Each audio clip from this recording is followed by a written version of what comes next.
Buenos días, queridos suscriptores.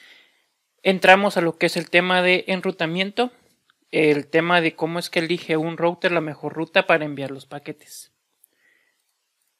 Comenzamos con lo que es la determinación de la ruta. Determinación de ruta. Las dos funciones que realiza un router. Cuando un router recibe un paquete IP en una interfaz, determina qué interfaz debe usar para reenviar el paquete hacia el destino.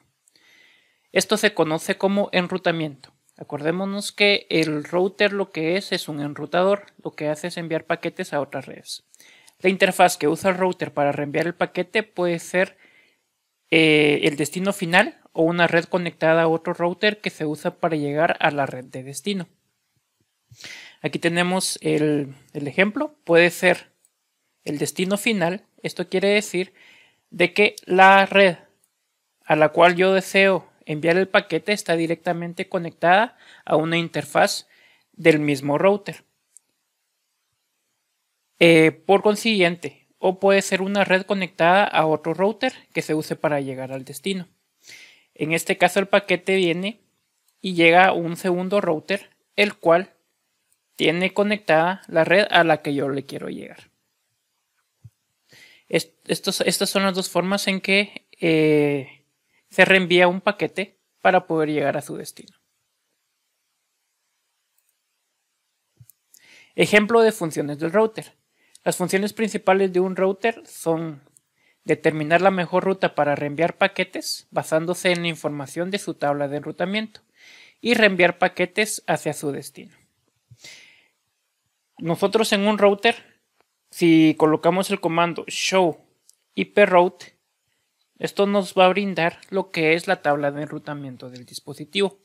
Dentro de la tabla de enrutamiento vamos a encontrar diferentes tipos de conexiones.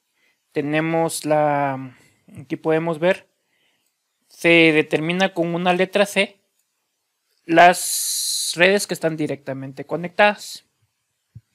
Con una S, una ruta estática. IGRP, que es un protocolo de enrutamiento dinámico, al igual que RIP, al igual que OSPF.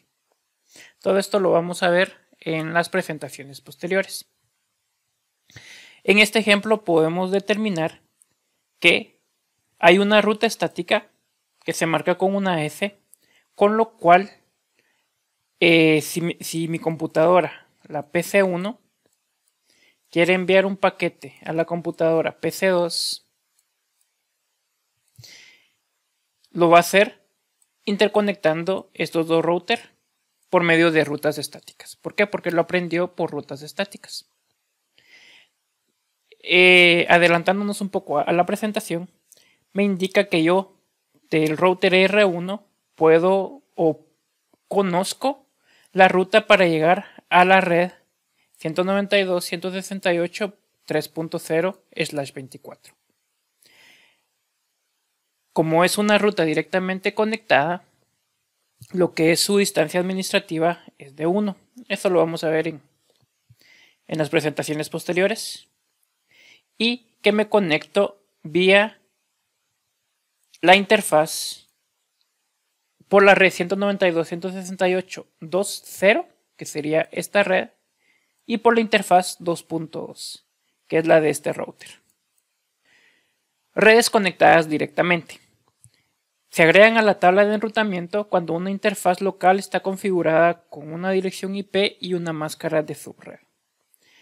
Estas son las redes conectadas directamente. Indica de que yo puedo ver la red 192.168.1.0 porque yo la tengo conectada directamente. Y puedo ver la red 192.168.2.0 porque la tengo conectada directamente. Yo no puedo ver la red directamente conectada de la 192.168.3.0 porque no le pertenece a este router, sino le pertenece al router R2. Por lo cual, para yo poder llegar a esta red, tengo que crear una ruta estática.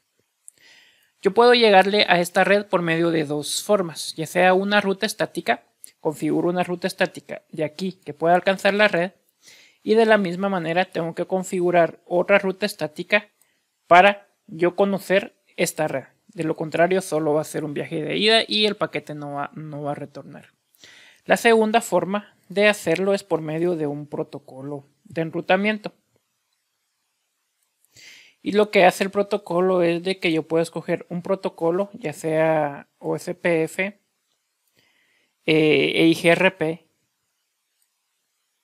o RIP. ¿Dónde está RIP? O RIP. Yo configuro un protocolo de enrutamiento aquí. Vamos a poner que vamos a utilizar OSPF. Y configuro el otro protocolo aquí de OSPF. Lo que hace el protocolo es decirle al otro router qué redes tiene interconectadas y la forma en que las puede alcanzar.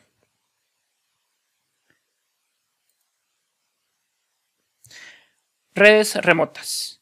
Era lo que venía explicando en la presentación anterior. Son redes que no están conectadas directamente al router. Un router descubre redes remotas de dos maneras: la ruta estática y protocolos de enrutamiento dinámico. La ruta estática se agrega a la tabla de enrutamiento cuando se configura manualmente una ruta.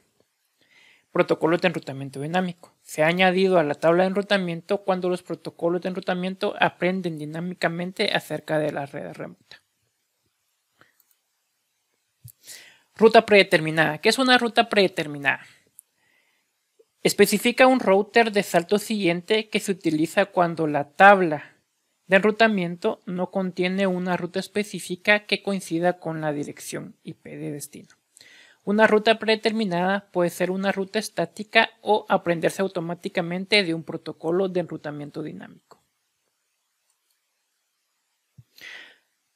Una ruta predeterminada es de que si el router R1, vamos a tomar el ejemplo, el router R1, no conoce, yo no le tengo que agregar una ruta estática para todas las redes que hayan de este lado.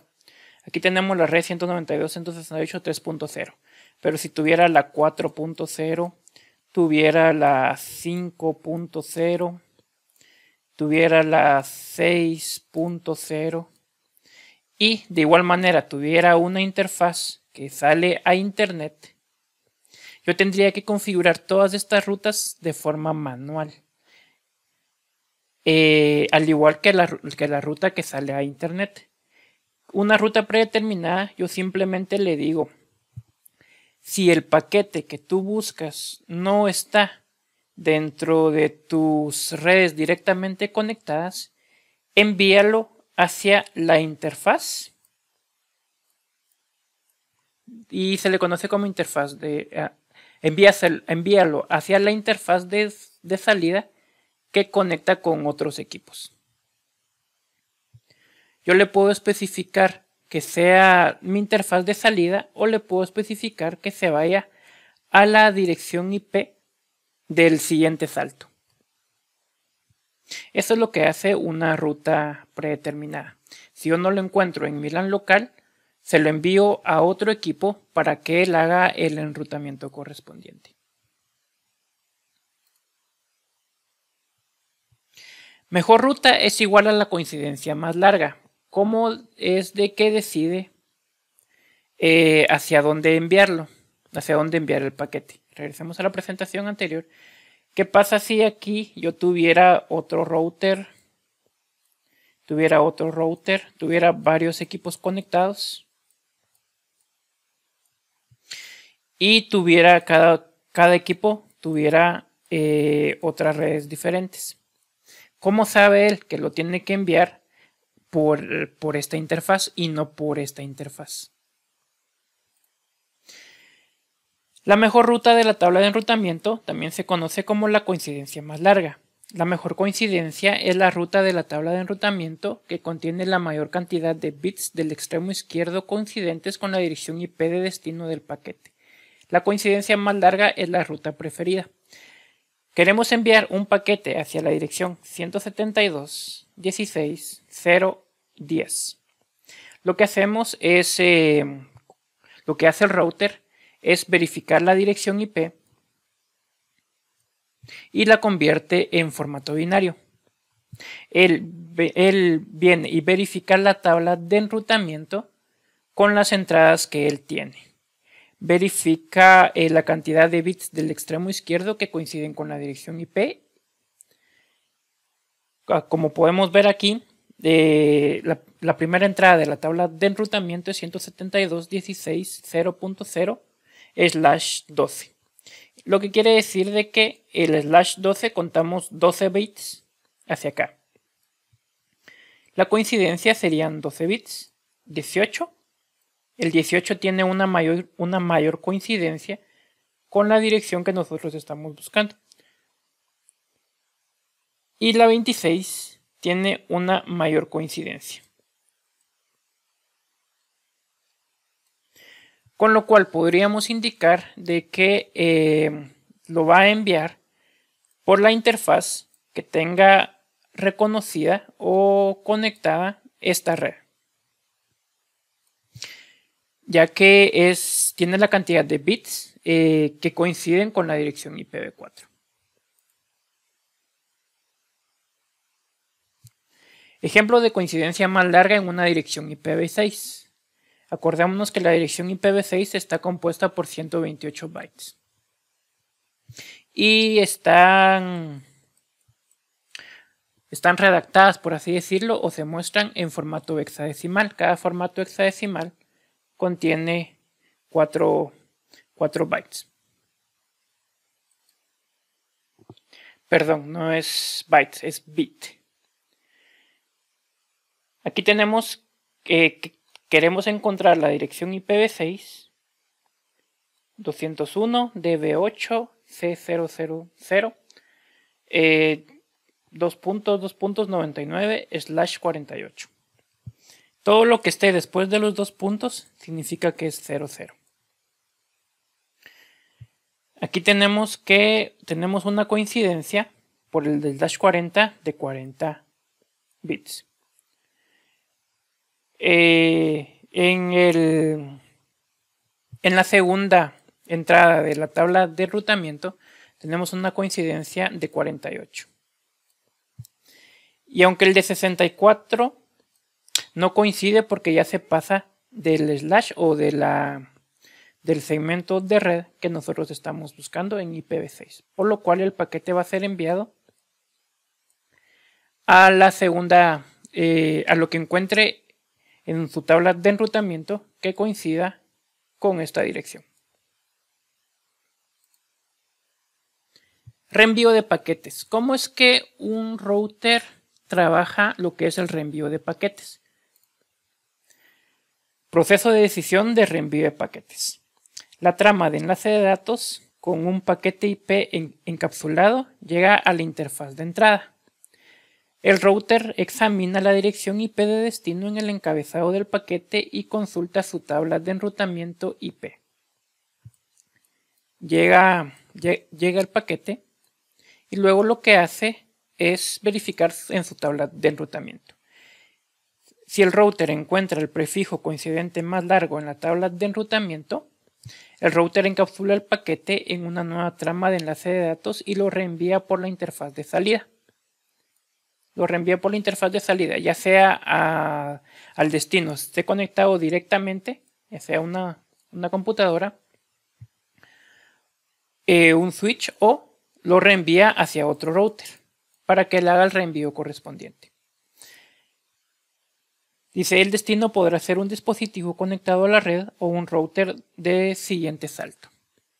Sin embargo, si no hay ninguna entrada de ruta coincidente, el paquete se elimina. Si no detecta ninguna ruta, el paquete es eliminado.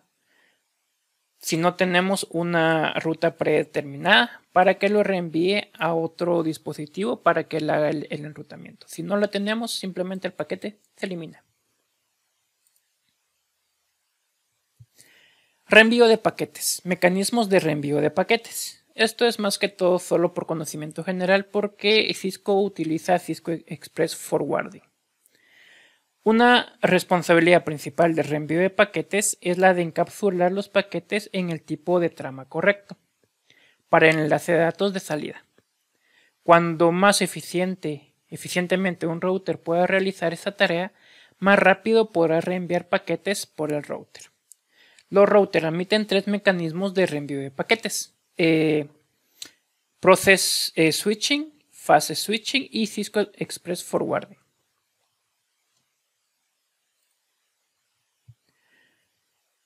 Process Switching es un mecanismo de reenvío de paquetes más antiguo que todavía está disponible para router Cisco. Cuando un paquete llega a una interfaz, se reenvía a la tabla de routing o a la tabla de enrutamiento y a continuación determina la interfaz de salida y reenvía el paquete. Es importante comprender que el router hace esto con cada paquete, incluyendo si el destino es el mismo para un flujo de paquetes. Dentro del router nosotros tenemos lo que es un plano de gestión, un plano de control y un plano de datos. Estos hacen referencia a la separación lógica y en algunos escenarios la separación física del tráfico destinado a los servidores y el tráfico que ocupan los equipos de red para gestionar y mantener o modificar el estado de la misma.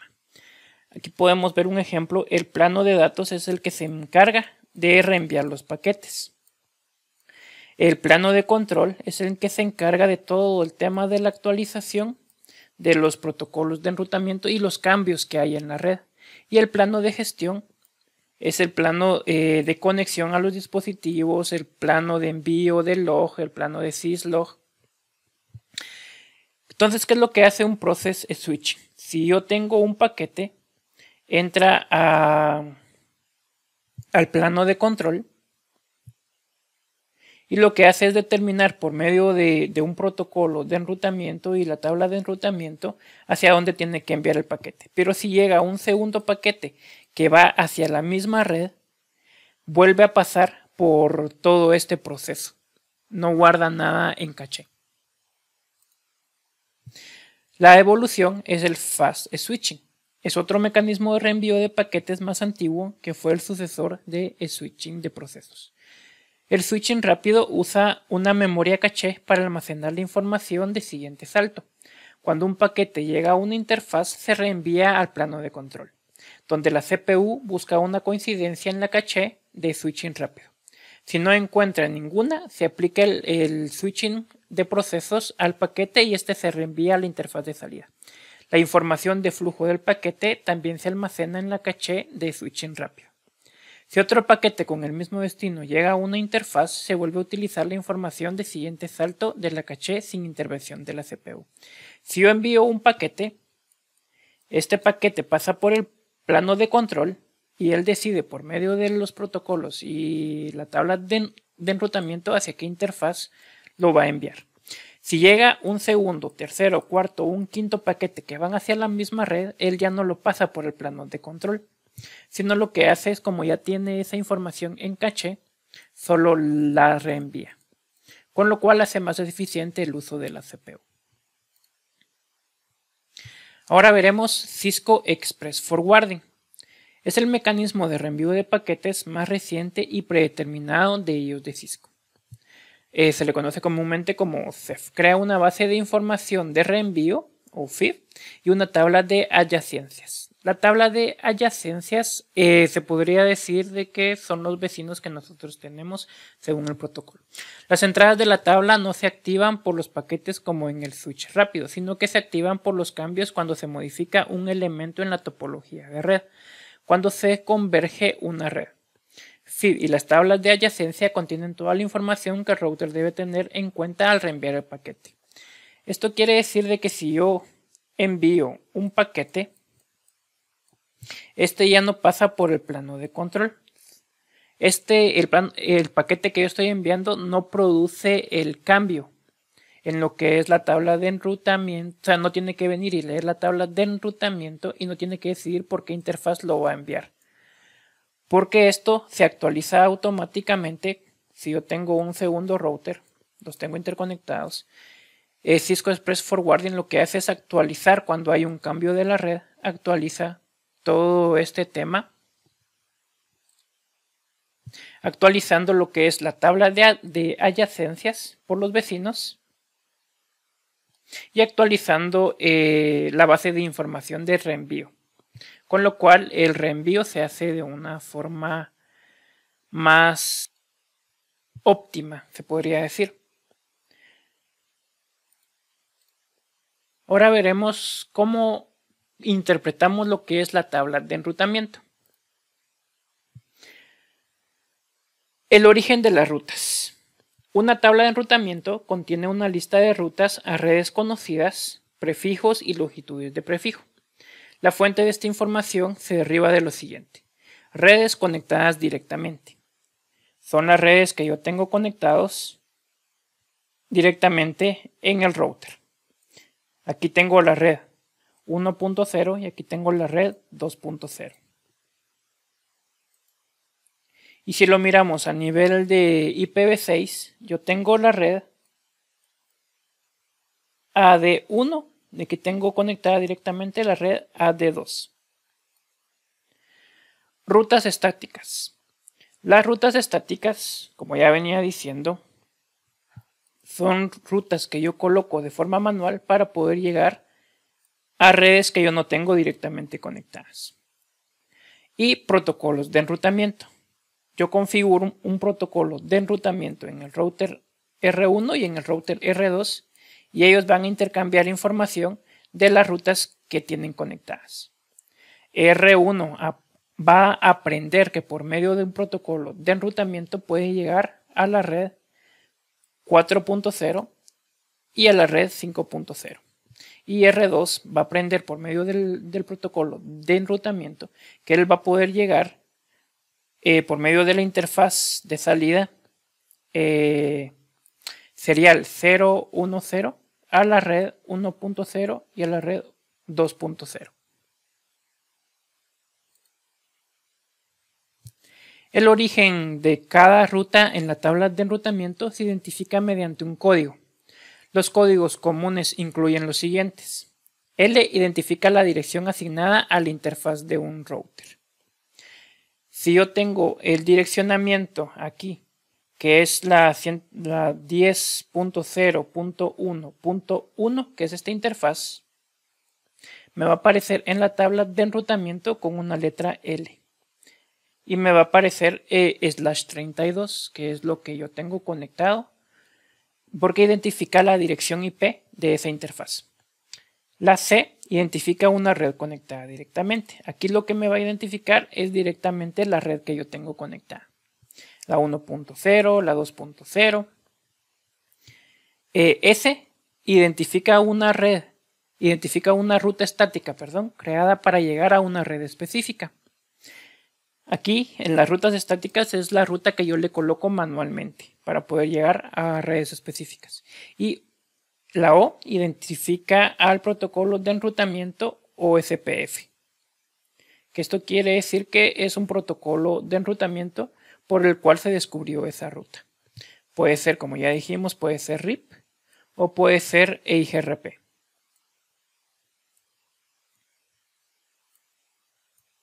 O incluso IGRP, que es más antiguo. Principios de la tabla de enrutamiento. Existen 3 principios de tabla de enrutamiento como se describe en la siguiente tabla. Estos son problemas que se abordan mediante la configuración adecuada de protocolos de enrutamiento dinámico o rutas estáticas en todos los routers entre los dispositivos de origen y de destino.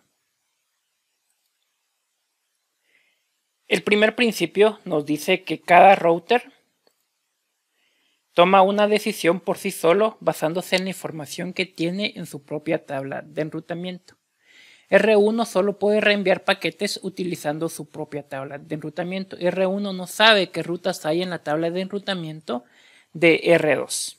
Él no sabe qué rutas hay en R2 si yo no se las publico, ya sea por enrutamiento estático o enrutamiento dinámico.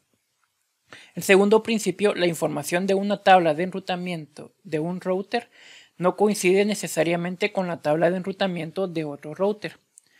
Solo porque R1 tenga una ruta en su tabla de enrutamiento a una red en internet a través de R2, eso no significa que R2 conozca esa misma ruta.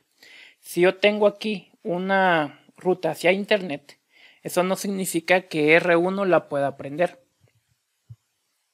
lo que tengo que hacer es, si es una ruta predeterminada, es propagarla por medio de un protocolo de enrutamiento, si vamos a utilizar un protocolo de enrutamiento. De lo contrario, tendría que yo incluirla de forma manual por medio de una ruta estática. Y el tercer principio, la información de enrutamiento sobre una ruta no proporciona información de enrutamiento de retorno. R1 recibe un paquete con la dirección IP de destino de PC1. Vamos a poner PC3. Si R3 envía un paquete hacia R1 que va destinado hacia PC1, esto no necesariamente quiere decir de que R1 conozca cómo poder regresar hacia PC3. Por lo cual, no solo basta con configurar lo que es una ruta estática de ida, sino también tenemos que configurar una ruta estática para el retorno del paquete.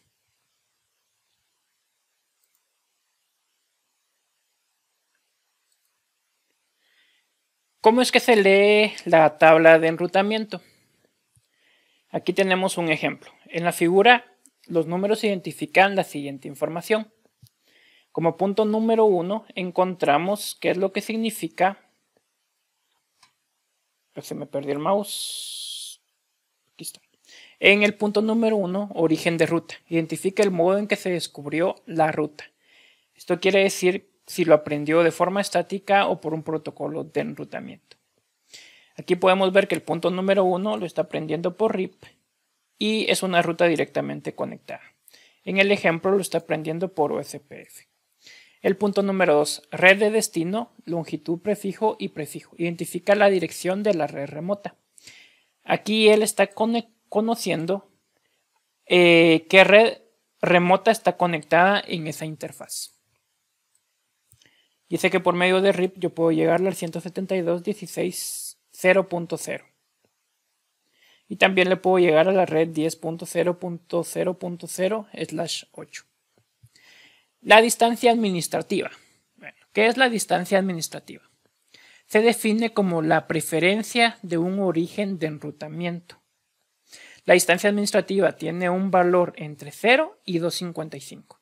Mientras menor sea ese valor, la preferencia para que envíe el paquete por esa ruta es mejor. Aquí podemos ver un ejemplo de las redes directamente conectadas. No nos indican, no tienen este número.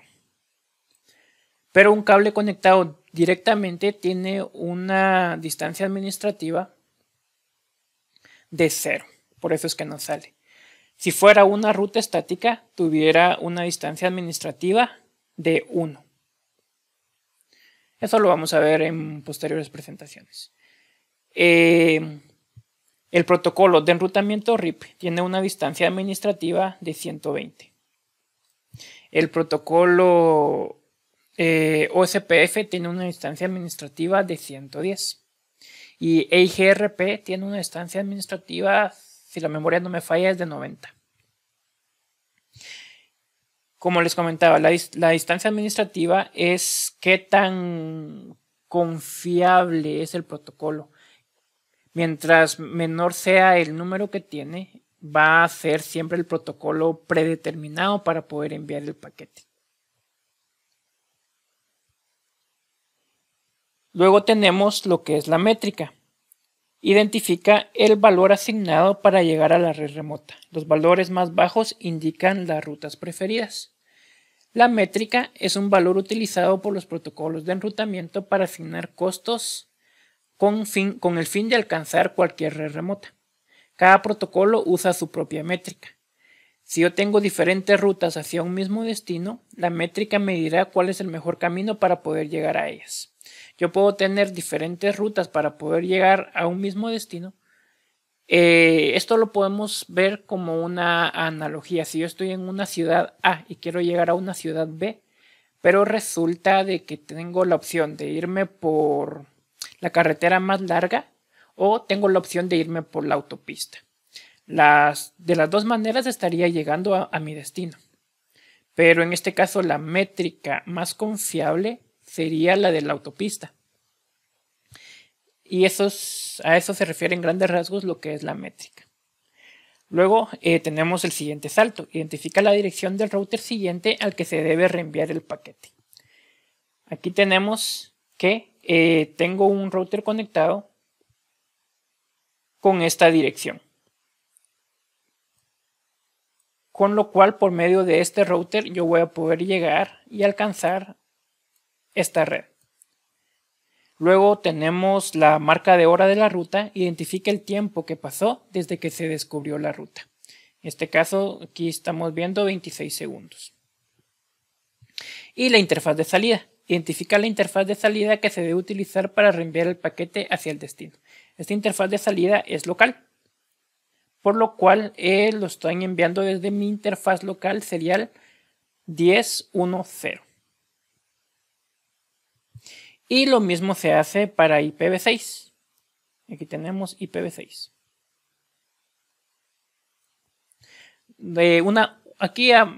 Una nota. La longitud del prefijo de la red de destino especifica el número mínimo de bits de extrema izquierda que deben coincidir entre la dirección IP del paquete y la red de destino. Esto ya lo vimos. Este /16, este /24 es el que va a buscar las coincidencias en la dirección IP de destino. Enrutamiento estático versus enrutamiento dinámico. El routing estático y el router dinámico no son mutuamente excluyentes. En cambio, la mayoría de las redes utilizan una combinación de protocolos de routing dinámico y rutas estáticas.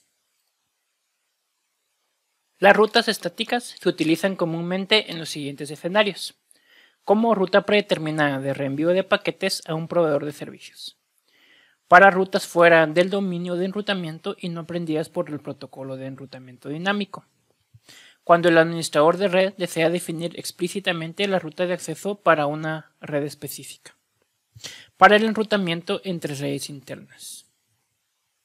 Las rutas estáticas son útiles para redes más pequeñas, como solo una ruta hacia una red externa. También proporciona seguridad en una red más grande para ciertos tipos de tráfico o enlaces a otras redes que necesiten más control. En el tema del enrutamiento estático se usa más que todo cuando la red no sufre grandes cambios y cuando tenemos muy pocos equipos. De lo contrario, si tuviéramos muchos equipos y tuviéramos que hacer algún cambio en la topología, tendríamos que reconfigurar todas las rutas estáticas que nosotros tenemos, o al menos la gran mayoría que se vean afectadas por ese cambio. Por lo cual, en un escenario real se utilizan tanto enrutamiento dinámico como rutas estáticas, o incluso una ruta predeterminada. Enrutamiento estático dinámico. Los protocolos de enrutamiento dinámico se implementan en cualquier tipo de red que consta de más de unos pocos routers. Son escalables y determinan automáticamente las mejores rutas si se produce un cambio en la topología. Los protocolos de enrutamiento dinámico se utilizan comúnmente en los siguientes escenarios: en redes que consisten en más de unos pocos routers, cuando un cambio en la topología de red requiere que la red determine automáticamente otra ruta por escalabilidad. A medida que la red crece, el protocolo de enrutamiento dinámico aprende automáticamente sobre cualquier nueva red. Y aquí tenemos los protocolos de enrutamiento dinámico. Se utilizan en el ámbito de las redes desde finales de la década de los 80. Uno de los primeros protocolos de enrutamiento fue RIP en su versión 1, que se lanzó en 1988. A lo largo de a lo largo del tiempo han ido evolucionando y apareciendo nuevos protocolos. Apareció el protocolo EGP, apareció el protocolo IGRP, el protocolo RIP, el protocolo ISIS, el protocolo SPF, EIGRP, RIP en su versión 2, el protocolo BGP, RIP-NG, que es para IPv6, al igual que OSPF en su versión v6. Estos son para IPv6. Al igual que el protocolo IS-IS. Y BGP, que es un protocolo que se utiliza para el enrutamiento en Internet. Rutas estáticas en la tabla de enrutamiento IP. Ahora vamos a aprender cómo se configura una ruta estática. La figura muestra las rutas estáticas IPv4 y IPv6 configuradas en R1 para alcanzar las redes 10.0.4.0 y la red de IPv6 201 DB8 ACAD4 /64. Tomemos el ejemplo. Aquí colocamos en el router R1. El comando se utiliza, entramos a la configuración de terminal, entramos al modo de configuración, y colocamos la palabra IPRoute. Colocamos la red de destino, que en este caso la red a la que yo quiero alcanzar es la 10.0.4. Colocamos la red de destino, colocamos la máscara, que en este caso es 24, y colocamos la IP del siguiente salto o la interfaz de salida. Si colocamos la IP del siguiente salto, sería la 10.0.3.2. Si fuera la interfaz de salida, en vez de colocar aquí la IP, colocaríamos S01/1. Y para IPv6 es la misma historia. Colocamos la red, la máscara y la dirección IP del siguiente salto, que aquí sería la ACAD3.2. Y como ya les venía diciendo, el enrutamiento estático facilita el mantenimiento de la tabla de routing en redes más pequeñas en las cuales no está previsto que crezcan significativamente. Si la red es muy grande y sufre cambios, se debe de modificar todas las rutas y todos los equipos que estén en la topología. Protocolos de enrutamiento dinámico. Aquí vamos a ver un ejemplo de lo que es el protocolo de enrutamiento dinámico. Tengo aquí de que tengo dos entradas que fueron aprendidas por el protocolo OSPF. OSPF tiene una distancia administrativa de 110 y me dice que la métrica es 50.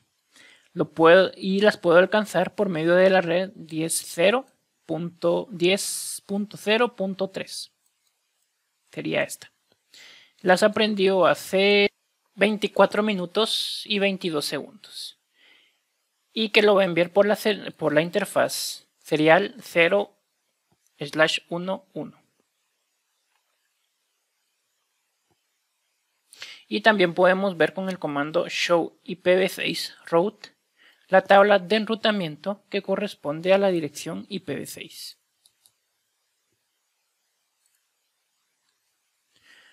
Ruta predeterminada. La ruta predeterminada especifica un router del siguiente salto, que se utiliza cuando la tabla de enrutamiento no contiene una ruta específica que coincida con la dirección IP de destino. Una ruta predeterminada puede ser una ruta estática o aprenderse automáticamente de un protocolo de enrutamiento dinámico. ¿Cómo configuramos una ruta predeterminada? O una ruta por defecto también se le llama. Colocamos el comando config terminal. Colocamos IPRoute como si estuviéramos configurando una ruta estática. Y colocamos como direccionamiento IP, colocamos 0.0.0.0 como máscara de su red, 0.0.0.0 y especificamos ya sea la IP del siguiente salto o la interfaz de salida. Y para IPv6 es exactamente lo mismo, la dirección, la máscara, se podría decir, y la dirección del próximo salto, o la interfaz de salida. Entonces, todos los paquetes que él no encuentre dentro de su red, él lo que va a hacer es reenviarlos al router siguiente.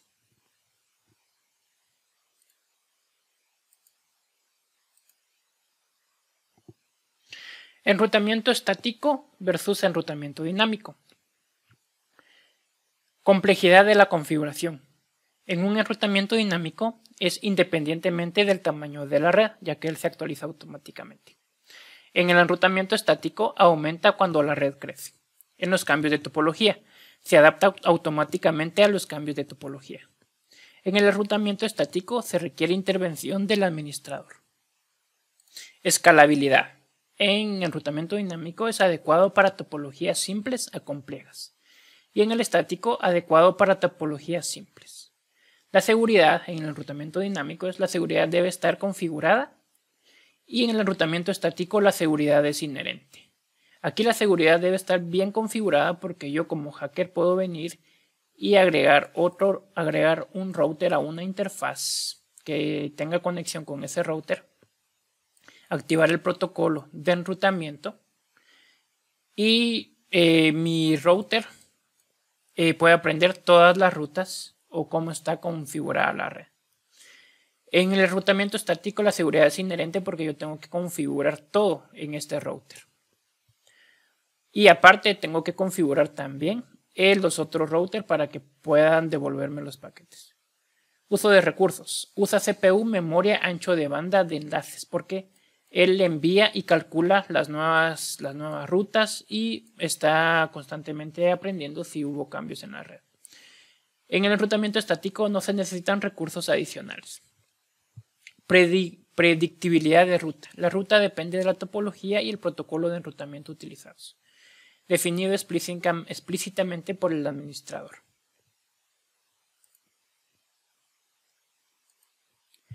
Y aquí tenemos la famosa distancia administrativa. En la ilustración se muestran diferentes protocolos de routing y sus distancias administrativas asociadas. Aquí dice AD porque es Admin Distance o distancia administrativa en inglés. La distancia administrativa representa la confiabilidad de la ruta. Cuando menor es la distancia administrativa, mayor es la confiabilidad de la ruta. Estos valores no cambian, estos valores ya están definidos por lo que es Cisco. Creo que hay un estándar que especifica qué valores va a tener cada protocolo de enrutamiento. Pero así es como los clasifica Cisco.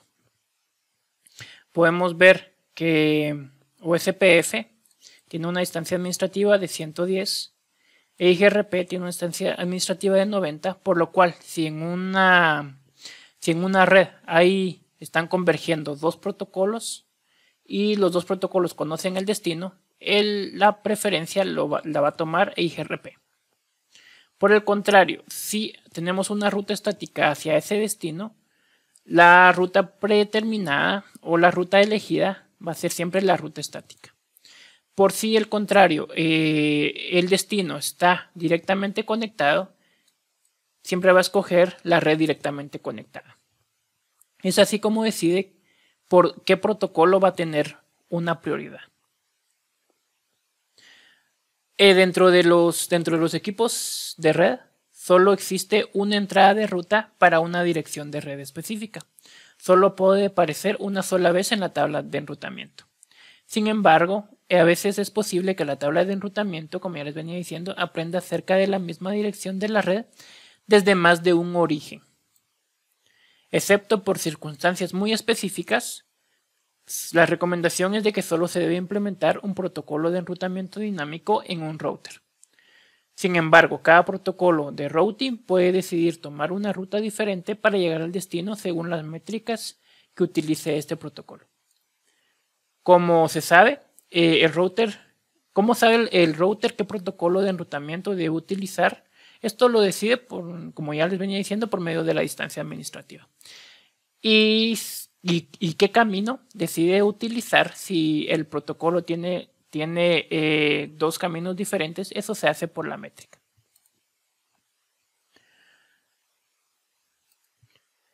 La mejor ruta. El mejor camino es elegido por un protocolo de enrutamiento en función del valor o la métrica que usa para determinar la distancia para llegar a esa red. Una métrica es un valor cuantitativo que se utiliza para medir la distancia que existe hasta una red determinada. el mejor camino a una red es la ruta con la métrica más baja. Los protocolos de enrutamiento dinámico generalmente usan sus propias reglas y métricas para construir y actualizar la tabla de enrutamiento. Vamos a ver qué métrica es la que utiliza RIP. La métrica es el recuento de saltos. Cada router a lo largo de una ruta agrega un salto al recuento de saltos. Se permite un máximo de 15 saltos. Si mi destino tiene que pasar 16 routers, el paquete se descarta. OSPF utiliza lo que es el costo, que es basado en el ancho de banda acumulado de origen a destino. A los enlaces más rápidos se les asignan costos más bajos en comparación con los enlaces más lentos, de mayor costo. Si yo tengo la misma ruta, pero si decido irme por la autopista que es de 4 carriles, o decido irme por la autopista o por otra calle que es de un solo carril. Eso ya lo vimos cuando vimos el tema de SPF, cuando a las interfaces se les asigna un valor o un costo. A los enlaces más rápidos se les asigna costos más bajos en comparación con los enlaces más lentos, de mayor costo. Y EIGRP calcula una métrica basada en los valores de ancho de banda y el retraso más lento. La confiabilidad y la carga también se pueden incluir en el caso de la métrica. Vamos a ver ya detenidamente cómo es la métrica de los diferentes protocolos de enrutamiento, ya cuando veamos la configuración de cada uno de ellos. Solo aquí una nota. Cuando un router tiene 2 o más rutas hacia un destino y tienen la misma métrica y el mismo costo, el router reenvía los paquetes usando ambas rutas por igual. A esto se le denomina el famoso balanceo de carga. Solo IGRP admite el balanceo de carga con el mismo costo.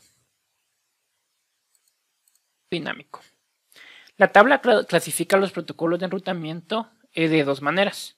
Tenemos los protocolos de gateway interior y los protocolos de gateway exterior. Los protocolos de puerta de enlace interior, IGP, son protocolos de enrutamiento utilizados para intercambiar información de enrutamiento dentro de un dominio de enrutamiento administrado por una organización. Tomando la analogía, esto es lo que nosotros utilizamos dentro de nuestras empresas. Es como el IP, es como el direccionamiento privado, se podría decir, que solo se utiliza a nivel interno. Y el protocolo de gateway exterior, solo hay uno, lo que es BGP.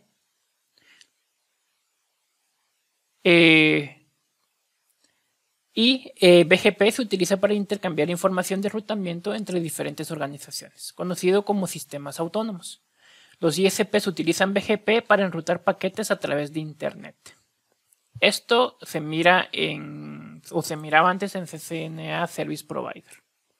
No se mira en lo que es CCNA. En CCNA, Routing y Switching, se mira únicamente los protocolos que tienen que ver con protocolos privados que utilizamos dentro de nuestra organización. Estos protocolos se dividen en dos. Se dividen en lo que es protocolos de vector distancia y protocolos de estado de enlace.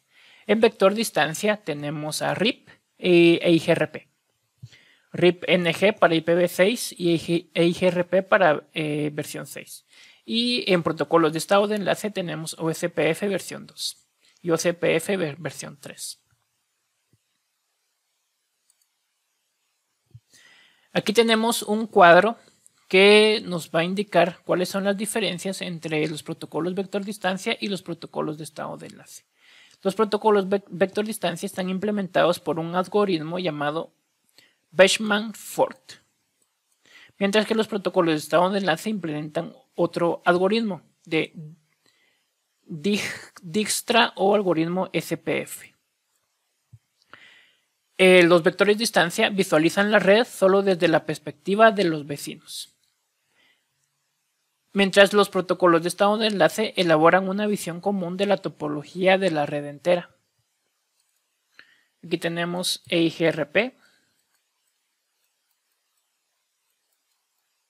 Aquí tenemos OSPF. En vector distancia realiza actualizaciones periódicas por lo que son de convergencia lenta.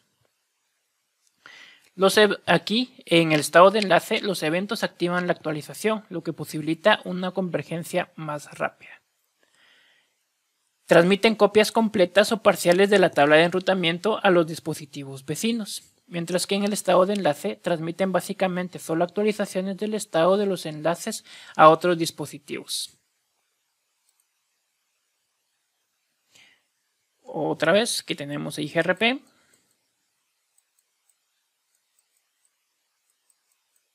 Y aquí tenemos OSPF.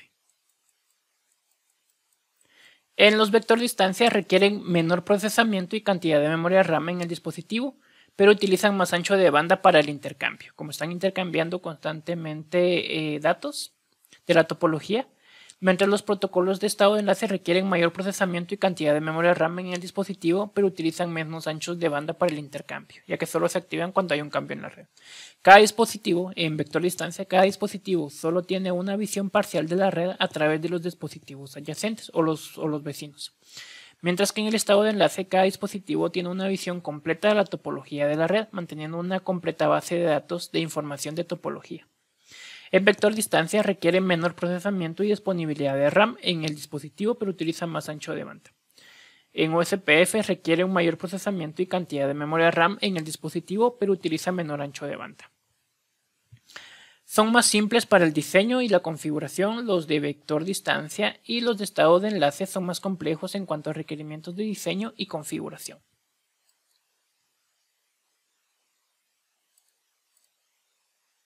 Así que llegamos al final de lo que es la teoría de el enrutamiento dinámico y el enrutamiento estático. En los próximos videos ya veremos cómo configurar los diferentes protocolos de enrutamiento dinámico y haremos pruebas y configuraciones de rutas estáticas. Así que muchas gracias por ver el video y saludos.